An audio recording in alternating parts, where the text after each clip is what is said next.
کیونکہ ہر علاقے کا ایک بڑا ادارہ ہوتا ہے، لوگ وہیں سے کانٹیکٹ کرتے ہیں جب انہیں امام کی یا مدرس کی ضرورت ہوتی ہے. تو وہاں کے جو بڑے عالم ہیں، وہاں کے جو بڑے مدرسین حضرات ہیں، ان سے ایک میرا ناقص سا مشورہ ہے کہ جب بھی آپ کے پاس کوئی امام کے لیے آئے، کوئی مدرس کے لیے آئے، تو آپ یہ ضرور پتہ لگا لیں کہ جو پہلے امام تھے انہیں کس بنیاد پر ہٹایا گیا ہے. یا آپ ان امام سے کانٹیکٹ کریں یا اس مدرس سے کانٹیکٹ کریں کہ جس کو ہٹایا گیا. ایسا تو نہیں ہے کہ اس کی بے حرمتی کر کے ہٹایا گیا، اس کی توہین کر کے ہٹایا گیا ہے. ایسا تو نہیں ہے کہ اس گاؤں کا یہی مشغلہ ہے، وہ اسی کام میں رہتے ہیں کہ ہر 2 مہینے میں امام کی تبدیلی، ہر 2 مہینے میں امام کو بدلنا، ہر 2 مہینے میں امام کو بدلنا. نہ اس بات سے بچوں کا جو بچوں کی تعلیم ہے وہ بھی خراب ہوتی ہے، پھر سارا روٹیشن بگڑ جایا کرتا ہے. تو آپ دوسرا امام دینے سے پہلے یہ ضرور خیال کر لیں کہ جو پچھلا امام ہے وہ کس بنیاد پر ہٹا ہے.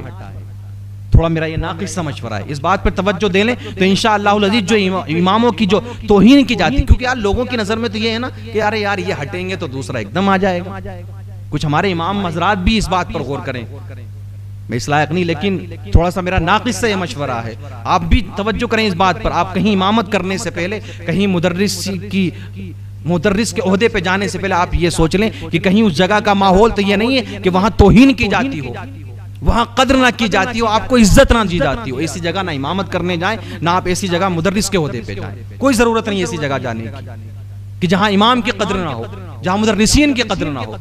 کیونکہ چند جاہلوں کی بنیاد پر کچھ لوگ ایسے ہوتے ہیں کہ تھوڑے بہت بیٹھ کر کے لوگوں کے پاس 2-4 مسئلے سیکھ لیا، اب وہ امام کو پریشان کرے گا، مسجد میں آ کر مدرسوں کو پریشان کرے گا. ایسا ضروری نہیں ہے کہ ہر کوئی داڑھی رکھنے والا یا سفید کرتا پاجامہ پہننے والا تمام بھائی چودھری صاحب بن گئے، اب ان کی سنو آ کر کے، اب یہ جو کہیں گے وہی ماننا پڑے گا ہمیں. ایسا کچھ ضروری نہیں ہے میرے بھائیو. آپ دیکھیں اگر آپ نے مسجدوں کے جو متولی ہیں وہ اگر نمازی بنائے ہیں، شرط بھی یہی ہے، شریعت کا بھی یہی حکم ہے.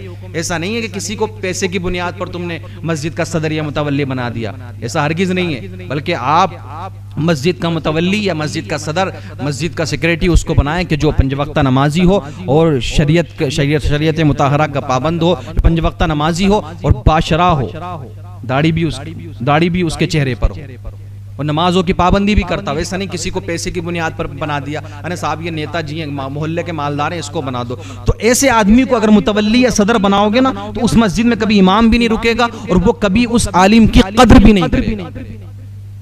تو فیصلہ ہمارے ہاتھ میں ہے، ہمیں خود یہ فیصلہ کرنا ہے کہ جب تک ہم اگر اپنی مسجدوں کے اماموں کی، اپنے مدرسوں کے مدرسین کی قدر نہیں کریں گے تو ہو سکتا ہے اسی بنیاد پر ہماری برکتیں بھی دور ہو جائیں ہم سے، ہماری نمازیں بھی خراب ہو جائیں گی. جب ہماری دلوں میں قدری نہیں ہے یا محبت نہیں ہے تو پھر وہ نماز کہاں سے قابل قبول ہوگی ہماری. ہم تو مسجد میں نماز پڑھنے بھی جا رہے ہیں تو صرف اس لیے کہ چلو یار امام کی کمی دیکھ لیں گے، کہ کوئی کمی تو نہیں کرتا وہ نظر آ رہا. سوچ یہ ہے ہماری، نماز پڑھنے تھوڑی جا رہے ہیں، یہ سوچ لے کر کے ہم جا رہے ہیں.